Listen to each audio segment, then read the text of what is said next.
মেরাজের রজনীতে আল্লাহর নবী জিবরিল আমিনকে বললেন, এ জিবরিল আমিন, এই লোকটাকে যার আমার ভাইরা পেট সম্পূর্ণ, সমস্ত পেটের মধ্যে সাপ আপনার নড়াচড়া করছে, তার শরীরটা জরৎবর্ণ হয়ে গিয়েছেন, তার হাত পাটা আগুনের শিকল দিয়ে বন্ধ করে দেওয়া হয়েছে, তার গর্দানের মধ্যে আগুনের তাপ দিয়ে লোহার আপনার শিকল দিয়ে তার গলাটা বেরিয়ে দেওয়া হয়েছে, তার পেটের মধ্যে অসংখ্য কীটপতঙ্গ নড়াচড়া করছে, চারিদিকে আগুন। আল্লাহর নবী জিজ্ঞেস করলেন, এ জিবরিল আমিন, এরা কারা? এদেরকে এত আযাব দেওয়া হচ্ছে কারণ কি? আল্লাহর নবী প্রশ্নের উত্তরে বলেছিল, জিবরিল আমিন, ইয়া রাসূলুল্লাহ, ইয়া হাবিবাল্লাহ, রোশনাট এলাকার মধ্যে যে সমস্ত ব্যবসায়ীরা নবীরে 1000, 2000, 3000, 4000, 10,000, 1 লাখ, 2 লাখ, 3 লাখ টাকা দিয়েছে, কিন্তু কাতা কাগজের মধ্যে লিখে দেওয়া হয়েছে 1 মাসে প্রতি 1000-এর মধ্যে 100 টাকা দিতে হবে। এরকম আছে না নাই? আরো জোরে বলেন, আছে না নাই? আসেন, সুদের ইসলামী শরীয়তের বিধান কি? ইসলামী শরীয়তের বিধান হচ্ছে, আশআতুল লুমাআতের মধ্যে আব্দুল হক মুহাদ্দিস দেহলভী রাহমাতুল্লাহ আলাইহি বর্ণনা করেছেন, এবং জালালউদ্দিন আহমদ আমজাদি রাহমাতুল্লাহ আলাইহি আনোয়ারুল হাদিসের মধ্যে কোট করেছেন, এবং আরো অসংখ্য কিতাবের মধ্যে এই বর্ণনা আছে যে সুদ কুরআনুল কারীমের মধ্যে স্পষ্ট হারাম করেছেন, এবং আশআতুল লুমাআতের মধ্যে এই ব্যাখ্যা আছে যে সুদ অকাট্যভাবে হারাম। সুদ অকাট্যভাবে হারাম।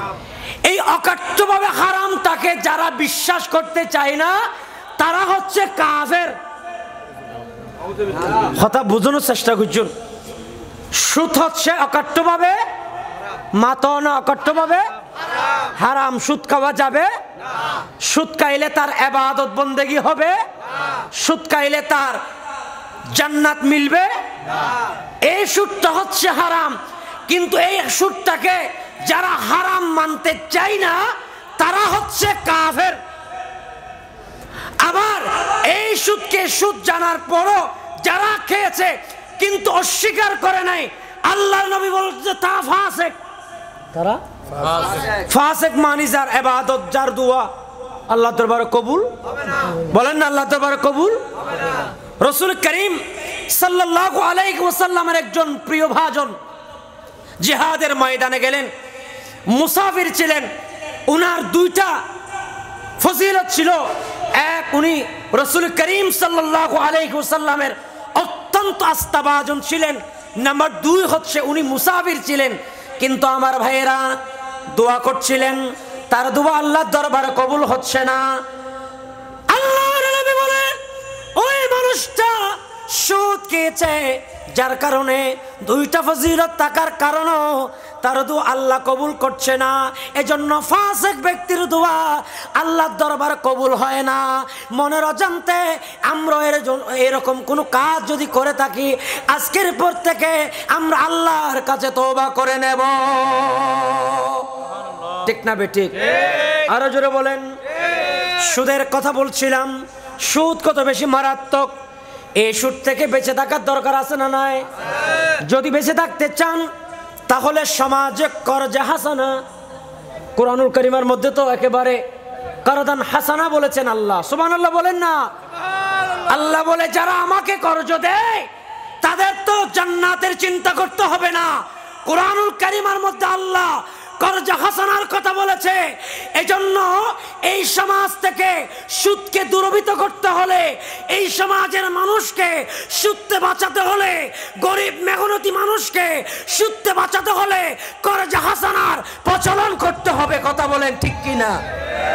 এবার আইন হুজুর, করজে হাসানা ইয়ান কি? কিতাব হিসাব করজে হাসানা হইল গিয়া, আপনার বাড়ির পাশে একজন গরিব মানুষ বেড়ার মায়া বিয়া দিবা। কিতা বুঝার লাগি কইছি না, ফুরি বিয়া দিবা। তারা মায়া কই না, তারা কই ফুরি। বুঝছো নি? কিতা মাত মাত তো বেড়ার ফুরি বিয়া দিবা। এখন বাক্কা টাকার দরকার। এই সমাজে যেভাবে যৌতুক প্রথা বাইরে গেছেন কি, ইতা বা হিসাব 2-4-5 লাখ টাকা না হলে মায়া বিয়া দিন যাইতো না। ততর লাগি বেড়া মনে মনে গ্রামীণ ব্যাংকে যায়, কিতা ইউনিয়ন ব্যাংকে যায়, অমুক ব্যাংকে যায়, কোনানো যাইয়া সুদ পাইবা, এই চিন্তা বেড়া করে। ঠিক না নিও? এরকম আমরা সমাজে ঘটে নানি। এই চিন্তা যখন হরতাছইন, যদি ওই এলাকার কোনো শিল্পপতি আল্লাহকে ভয় করে, আল্লাহকে আপনি করজ দেবেন এই নিয়তে, এ বাবা গরিব মুরব্বী, এ বাবা আবুল কাসেম সাহেব, আপনি আসেন, আপনার মেয়ে বিয়ে দেবেন, আমি আল্লাহ আমাকে অসংখ্য দৌলত দিয়েছে, আমি আপনাকে করদে হাসানা 1 লক্ষ টাকা দিচ্ছি, আপনি আমাকে 1 বছর পরে অথবা 6 মাস পরে অথবা 3 মাস পরে আপনি আমাকে এই টাকাগুলো যথাযথভাবে ফেরত দেবেন। এই নিয়তে দেওয়াটা, এটা হচ্ছে করদে হাসানা। কিন্তু দিবর আগে খাইব চিন্তা করে দিলে কিছু মানুষ আছে না, নাই আছে বলি হত তোলে খাই ফেলাইবা দিরি। আমরা আমাদের লেনদেন পরিষ্কার না থাকার কারণে করজা হাসানার দরজা বন্ধ হয়ে গিয়েছে। একজন বন্ধুর সাথে আপনি লেনদেন করে দেখেন, কতদিন বাদে স্ট্যাটাস দেয়। কারোর সাথে শত্রু হইতে মন চাইলে কাউকে অন্তত দাঁতটা দিবেন না। এরকম আমরা ওয়াদা খেলাপ করতে করতে আমরা মানুষের বিশ্বাসের জায়গাটা, আমরা আমাদের বিশ্বাসের জায়গা নষ্ট করে ফেলেছি। এজন্য যারা করজা হাসানা নেবেন, আপনাদেরকে দায়িত্ববান হতে হবে, আপনাদেরকে এই ওয়াদা যথাযথভাবে পালন করতে হবে। যখন যথাযথভাবে পালন করবেন, আরেকদিন 2 লাখ টাকা আপনাকে করজা হাসানা দেবেন। সুবহানাল্লাহ বলেন। আমার ভাইয়েরা, সমাজের মধ্যে এই করজা হাসানা যদি প্রচলন করা যায়, সুদের বাজার বন্ধ হয়ে যাবে। সমাজ থেকে সুদ আর খুঁজে পাওয়া যাবে না, সুদী মানুষ আর খুঁজে পাওয়া যাবে না। সবচেয়ে গরিব মানুষরা বেশি সুদ নেই, কারণ পেটে কুদা, বাঁচতে তো হবে। ঠিক না নিও? বাঁচতে হইবা, কিতা মায়া বিয়া দিয়া লাগবা, ব্যবসা করা লাগবা।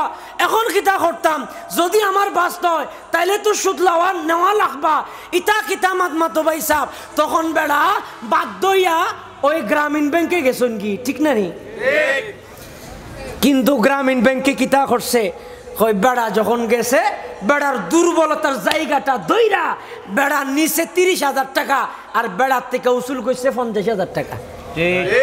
এরকম মানুষ আছে না নাই? এরকমও মানুষ আছে, টাকা দিছিল আদি খালের বাদি বুড়া 30,000 টাকা দিছিল, এটিয়া দিতে দিতে দিতে দিতে 210 লাখ টাকা দিয়ে দেয় আইজন বুড়া টিয়া। হ্যাঁ, আইজো ভাই বলি হ, আল্লাহ এই সমস্ত বান্ধবরা বাঁচায় রাখো, আমিন। হ তুই তারা বাঁচায় রাখি তো। সালাতুনিয়া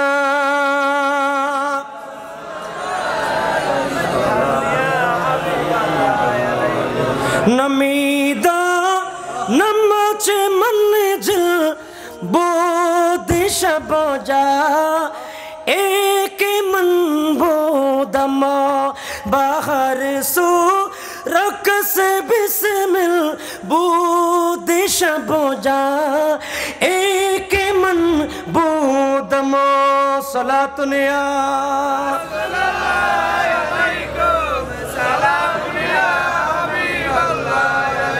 আমার ভাইয়েরা, সুদ থেকে বাঁচতে হবে, হালালের দিকে আমাদেরকে ফিরতে হবে। আমরা তো জাহান্নামের দিকে আছি, কিন্তু আমাদেরকে ফিরে যেতে হবে হালালের দিকে। সুবহানাল্লাহ বলেন। ফাইদা কুদিয়াতিস সালাত ফান্তাশিরু ফিল আরদি ওয়াবতাগু মিন ফাদলিল্লাহ।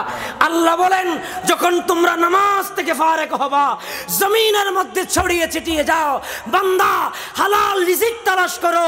ঘরের থেকে যখন ফজরের আযানের পরে, নামাজ পড়ার পরে ঘর থেকে যখন বের হবা, আল্লাহকে বলবা, আল্লাহ আমাকে হালাল রিজিক দাও।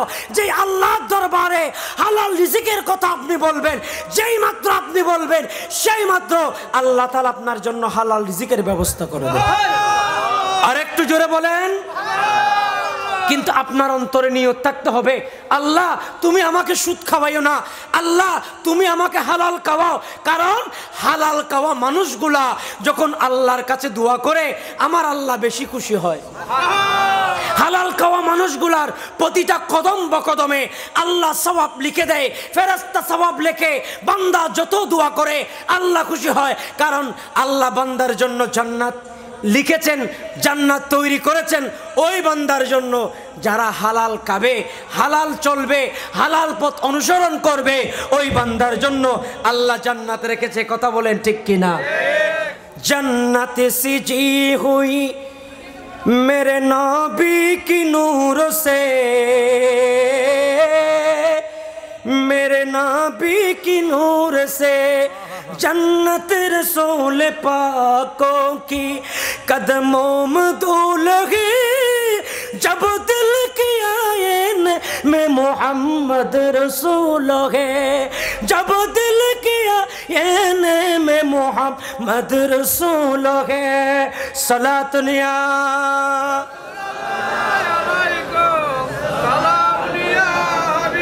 नारे तकबीर, अल्लाहु अकबर, नारे रिसालत, नारे गौसिया।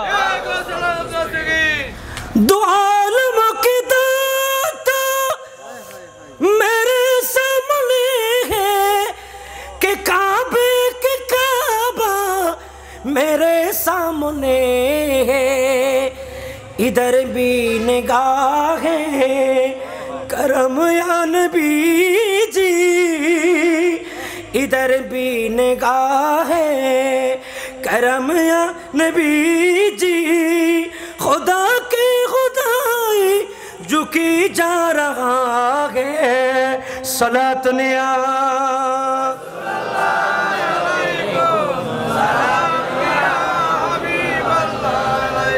আমরা আছি জাহান্নামের পথে, ফিরতে হবে জান্নাতের দিকে। আমরা আছি সুদের মধ্যে, এজন্য আজকে বিষয় দিয়েছেন হালাল রিজিক অন্বেষণের জন্য, হালাল রিজিকের অনুসন্ধান করার জন্য আমাদেরকে ভয়াবহতা থেকে বাঁচতে হবে। হালাল রিজিক কিভাবে আপনি খুঁজবেন? সকালবেলা আপনি যখন নামাজ আদায় করবেন, নামাজের পরে নিয়ত করবেন আল্লাহ আমাকে যাতে হারাম খেতে না হয়, কারণ যে শরীরের মধ্যে হারামের অংশ আছে, আল্লাহর নবী বলেন জাসাদুন গুজিয়া বিল হারাম। আল্লাহর নবী বলেন, ও রাসূলের নবী প্রেমিক ভাইরা, আল্লাহর নবী বলেন যে শরীরের মধ্যে একটা দিরহাম পরিমাণ হারামের টাকা আছে, জাসাদুন গুজিয়া বিল হারাম, সেই ব্যক্তির অংশটা, সেই ব্যক্তির শরীরটা জান্নাতের মধ্যে প্রবেশ করবে না। সেজন্য জান্নাতে যদি যেতে চাও হালাল রিজিক আমাদেরকে তালাশ করতে হবে। কথা বলেন ঠিক কিনা? সে হালাল রিজিক তালাশের জন্য কুরআনুল কারীমার একেবারে লাগাতার আয়াত আছে। আল্লাহ কুরআনুল কারীমার মধ্যে বলে বিসমিল্লাহির রহমানির রহিম। আল্লাহু আকবার, আল্লাহু আকবার আওয়াজ নই, আরেকটু জোরে। ইয়া আইয়ুহাল্লাযীনা আমানু কুলু মিন তাইয়্যিবাত। আল্লাহু আকবার। আমার আল্লাহ বলেন পবিত্র জিনিস থেকে তোমরা খাও, আমি আল্লাহ তোমাদেরকে অসংখ্য রিজিক দিয়েছি, সেই রিজিকের ভেতর থেকে যেটা পবিত্র সেই পবিত্র জিনিসটাই তোমরা খাও। সুবহানাল্লাহ। আল্লাহ বলে ইয়া আইয়ুহার রুসুলু কুলু মিনাত তাইয়্যিবাত। রসুলদেরকে আল্লাহ বলেন হে রসুলগণ আপনারা পবিত্র খাবার থেকে খান। এরপরে কুরআনুল কারীমের মধ্যে আল্লাহ বলেন ইয়া আইয়ুহান নাসু কুলু মিম্মা ফিল আরদি হালালান তাইয়্যিবা। এখানেও আল্লাহ তাআলা হালাল রিজিকের কথা বলেছেন, হালাল খাবার কথা বলেছেন, হারামের কথা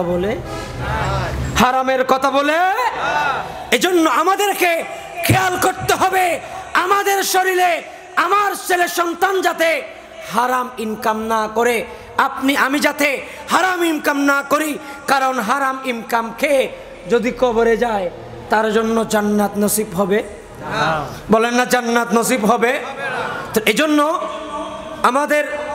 আমার শ্রদ্ধাভাজন শ্রদ্ধেয় হুজুর আল্লামা মুফতি আব্দুল আজিজ রজবী সাহেব, ওনার সাথে কিতা আমার কিতা সম্পর্ক ইতা আপনারা জানুন না, না জানাটাই বালা, বুঝছেন নিও কিতা জানা দিম সুযোগ তাইলে ইতা ইতা কইলে বেজা লইবা, ওটার লাগে মানছে যাতে বুঝতে না পারে, ওটার লাগে আমি সজ্জা মারি মারি যাইতেছি, বুঝছেন নি। রজবী হুজুরের বেশি প্রশংসা করলে কইবা গড়ের মানুষ গড়ের কথা কইবা, ইতা স্বাভাবিক, বুঝছেন নি কিতা। তো হুজুর আজকের তাফসিরুল কোরআনে মাশাআল্লাহ এমনভাবে বিষয়গুলো সাজাইছে, আমার মনে হইতেছে বিষয় সাজাই পারলেও তো 210 বছর ফন্না পরণ ফুরিব। ওয়া নমাতে দে সূরা ফাতিহা, সূরা ইখলাস, অর্থাৎ কোরআনুল কারীমের সবচেয়ে মগজ যেগুলা, সুবহানাল্লাহ বলেন, সবচেয়ে মগজ যেগুলা, কারণ এটা তাফসিরুল কোরআন, সেজন্য হুজুরে এমন এমন বিষয়, এমন এমন সাবজেক্ট দিয়েছেন যেসব বিষয়গুলো অনেক আমাদের জন্য শিক্ষণীয়। কিন্তু আমার ভাগে যেটা পড়ছে কিতা, আমি মানুষ এসি বয়সে কম, কিন্তু ইটা মানুষ লাগতা বাক্কা বুজুর্গ, কিতা বড় দাড়ি তাড়ি বেশি আছে, কারণ উল্টা পাল্টা করলে যাতে লাঠি দিয়ে গুথা মারিয়ে এনে বলতে পারে। ওইখানে চট্টগ্রামে একটা লাঠি আইয়ুব আছে, মসজিদের মতুয়াল্লি উল্টা পাল্টা করলে লাঠি দিয়ে মারি, এর 2-4 জনের এরকম 20-30 জন মসজিদের সভাপতিরে মারি গেছে গা। তো এগুলা সুদের ওয়াজ, এগুলো হচ্ছে মারাত্মক, এগুলা হিম্মত নিয়ে বলতে হবে। তো এই জন্য আমি বলতেছি, আপনারা কি রাগ করতেছে?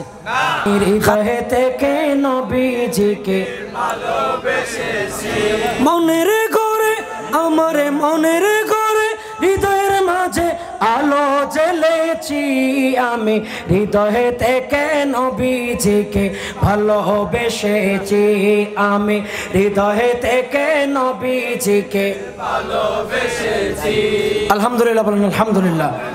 হুজুর যেহেতু চলে এসেছেন, সংক্ষিপ্ত পরিসরে আমি আমার কথা গুছিয়ে নিচ্ছি।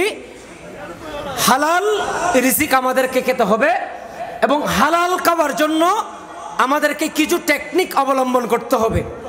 কিছু টেকনিক বলেন না, কিছু টেকনিক অবলম্বন করতে হবে। তার ভিতরে 1 নাম্বার হচ্ছে আমাদেরকে তাকওয়াবান হতে হবে। কি হতে হবে? কি হতে হবে? কোন মানুষ যখন তাকওয়াবান হয়ে যায়, তখন সে কখনো সুদের দিকে হাত বাড়াতে পারে, বলেন না, হাত বাড়াতে পারে। নাম্বার 2 হচ্ছে তাকে পরহেজগার হতে হবে, তার পরিবার পরিজনকে আল্লাহ রসুলের পথে, কু আনফুসাকুম আহলিকুম নারা, আল্লাহ এবং রসুলের পথে তাদেরকে দাবিত করতে হবে। আমরা যে ওয়াজগুলো নিজের জন্য করি, পরিবারের জন্য সেভাবে করতে হবে। নাম্বার 3 হচ্ছে সমাজে করদে হাসানা প্রতিষ্ঠা করতে হবে। এই সমস্ত কাজ যখন আমরা সমাজে প্রতিষ্ঠা করব, আস্তে আস্তে সমাজ থেকে সুদ দূরীভূত হয়ে যাবে, আর হালাল রিজিক সমাজের মধ্যে প্রচলন হবে। আল্লাহ পাক আমাদেরকে হালাল রিজিকের সন্ধান করার তৌফিক দিক। আর একটু জোরে বলুন না আমিন। কোরআনুল কারীম থেকে আমি অনেক আয়াতে কারিমা, শুরুতে যেটা বলেছি সূরা বাকারার 175 নম্বর আয়াত, যেটার তাফসীর করেছি সূরা মাজাহারি থেকে, এবং প্রাসঙ্গিক ক্রমে সূরা জুমআ, সূরা বাকারার আয়াত, সূরা মুমিন, সূরা আনকাবুত, এবং আরো কয়েকটি আয়াত আমি আমার আলোচনায় এনেছি। এবং বিশেষ করে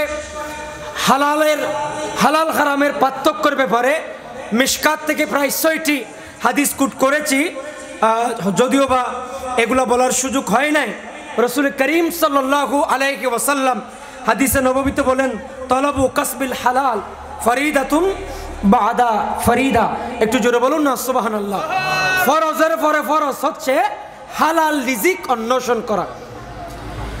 আল্লাহ নিজে পবিত্র, পবিত্র খাওয়া, পবিত্রতাকে ভালোবাসেন, এটা আরেক হাদিস, সুবহানাল্লাহ বলেন। এরপরে রাসূল করিম সাল্লাল্লাহু আলাইহি ওয়াসাল্লামের দরবারে সাহাবায়ে কেরাম প্রশ্ন করলেন, ইয়া রাসূলুল্লাহ, উত্তম উপার্জন কোনটা? রাসূল করিম সাল্লাল্লাহু আলাইহি ওয়াসাল্লাম বলেছেন, কুল্লু বাইইম মাবরুর, এমন কাজটাই উপার্জন, কাজটাই উত্তম যেটা নিজের হাতে উপার্জন করা হয়। সুবহানাল্লাহ বলেন। সুদের কারণে মানুষ অলস হয়ে যাচ্ছে, নিজের হাতে উপার্জন করে না, বসে থাকে, কারণ সুদ তো লক্ষ লক্ষ টাকা আসতেছে। এই জন্য রসুল করিম সাল্লাল্লাহু আলাইহি সাল্লাম আমাদেরকে এই দিক নির্দেশনাগুলো দিয়েছেন।